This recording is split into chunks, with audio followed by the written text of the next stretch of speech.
I honestly have no idea what this is going to be about, but we're going to attempt something different. I received what I would consider to be a wake up call. You see, the problem with the freelancer lifestyle, especially if you're trying to do it outside the system, bending its rules, is that you get very little work to come by. It's possible, and that's what I've been experimenting with life outside Instagram, but trying to create content for Instagram.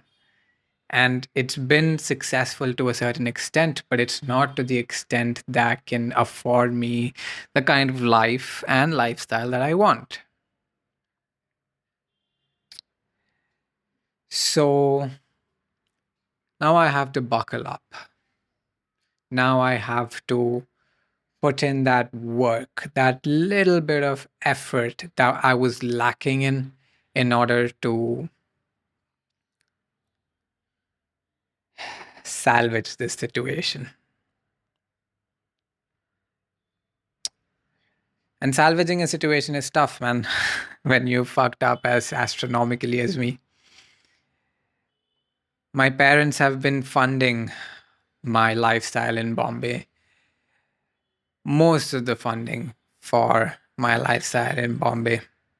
And it's not fair on them that I piss away this opportunity to not doing the kind of work that I should be doing, right? Because for them to be able to afford me this lifestyle and enable me to have this, they have to put in work. And it's not fair that I leech off of that work without putting more of my work in. And that's not work in the sense of I gotta do grunt work, I gotta be ruthless with my shit, but it's that I gotta start being more responsible for my work. I gotta start being smart about how I conduct myself on a day to day experience. So you see, this making this charismatic is my survival, is my survival strategy. And my survival depends on how well I'm able to execute this strategy. So this requires planning, this requires methodical thought put into it. And when you do that, when you put in that methodical thought into it, you become powerful.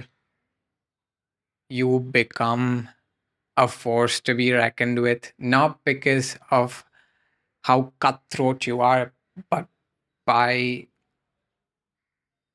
your ability to have this sixth sense of understanding when it comes to confronting day to day situations and challenges that you come across.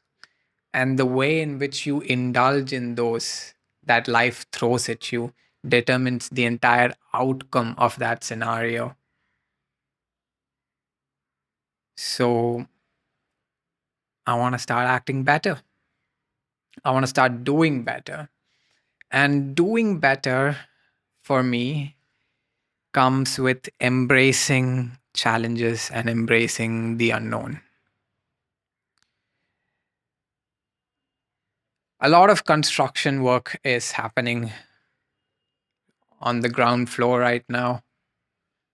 Roads are being reconstructed, footpaths are being better defined, and progress is happening in front of me. And to me, this is perfection. There are no real apparent flaws that I can see with this because I understand, at least in the sense that I don't get lost in the minutiae. I can go zoom out and see bigger picture thinking, which a lot of people don't. And because of that, they criticize. They're like, why is this happening every year? Why can't they fix it for once and just get it done with?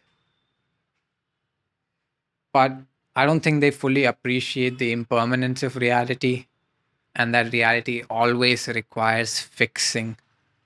And what you fix reality with is parts. And that was fascinating for me. Just that idea, and then the way in which I observed the world before me changed.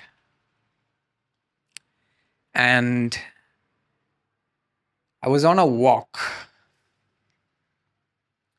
And during this walk, I came across a construction site that did not have the protective barricading on, which was a little irresponsible and risky. But it was during the daytime, and there were people that were supervising the site. So, I mean, I'm not going to tell people how to do their job.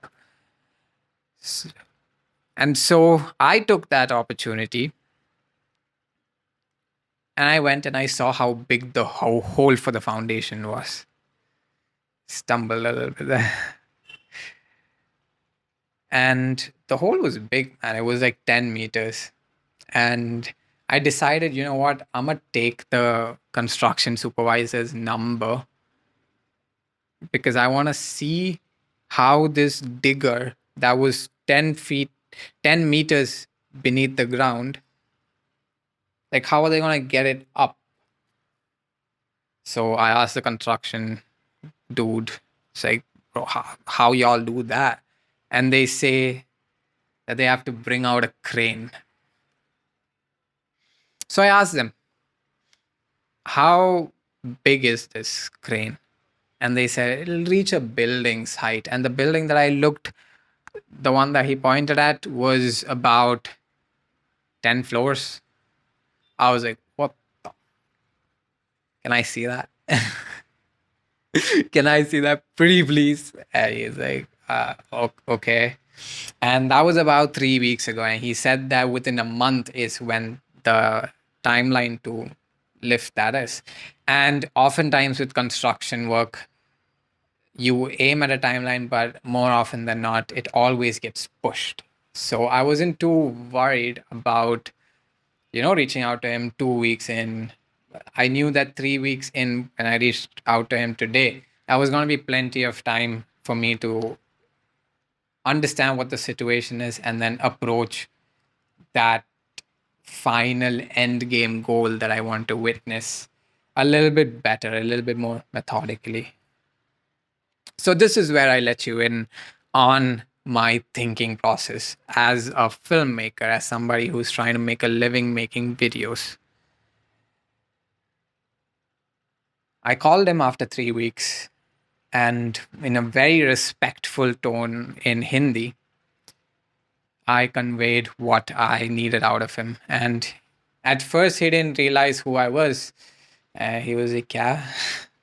and and then after I made myself a little bit more clear, he said, "Oh, okay, cool. Yeah, I remember you now. Okay, yeah, come by. It'll take 10 more days." So I asked him, "Can I see him tomorrow?" Because I want to hear his side of the story. My side of the story behind the lens is only one aspect of it, and I want to include multiple perspectives because perspective is what moves. Because no perspective is the same unless it's the same perspective. And while that's so blatantly obvious, it's not. We take that for granted. It's like my perspective is the only perspective that can exist because it's mine and I know of no other. But the more you try to understand that their perspective also can be your perspective, it's just that you had a unique disposition in life where you got privileged with a better perspective, let's just say. It's that clouds your worldview. So I'm gonna go see him tomorrow, and I'm gonna see what the update is on the site, and I'm gonna see how much effort goes behind a project like this, because I'd never seen anything like that, and that's what piqued my interest in the first place. Like, because I saw that for the very first time, and I was genuinely like, how are they gonna lift it up? Because the digger weighs more than 10 tons, and it was 10 meters down the ground. And like, yeah, sure, I can like imagine what the answer might be, but like, that's that's up here, that it's not materialized out there in the world. So how can I let my assumptions rule my perception of reality? How do I know how they do it without actually seeing it? And you might say, oh, you could watch a YouTube video, but like, somebody had to see that first for it to be a YouTube video. But even still, a YouTube video does not do the justice of actually being there, of actually being present. And you might not think that that's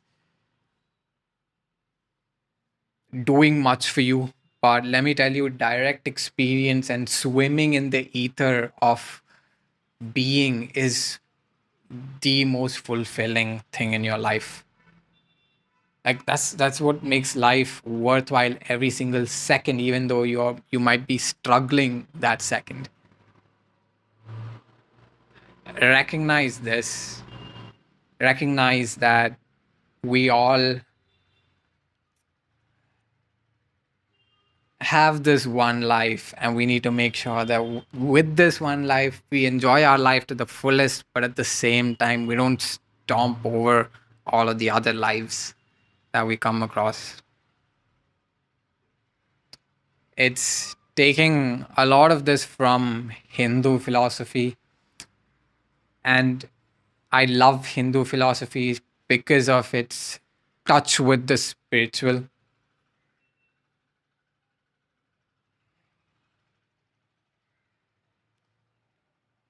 Philosophy that's intellectual is cool.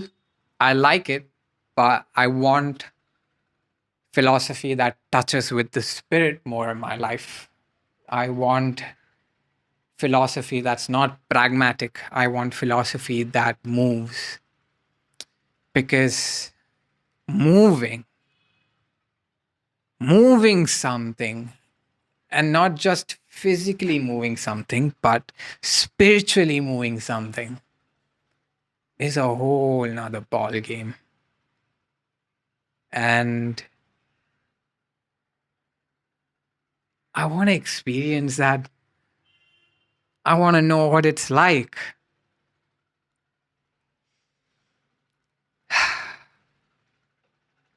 Life will throw challenges at you. Life will come at you. It's a dog eat dog world, but we gotta know how to survive to our best. And in doing that, we create the life that we dream of. And we inch closer and closer and closer towards making that a reality. All right. I wanted to record this quick sunset bit, which was just all over the place, I admit. But I'm honestly experimenting with content, and I want to see if you guys like this style a little bit better. Maybe. um, and if so, I want to continue doing this because it's really fun to record out here. I don't record out in my hall as much, and people have told, bro, you have such a pretty hall. And you know what? Those people are right. I'm not taking advantage of everything that I have. And I should try to diversify the things that I do every day. So here is to that commitment. That's about for me. Peace, guys. Take care.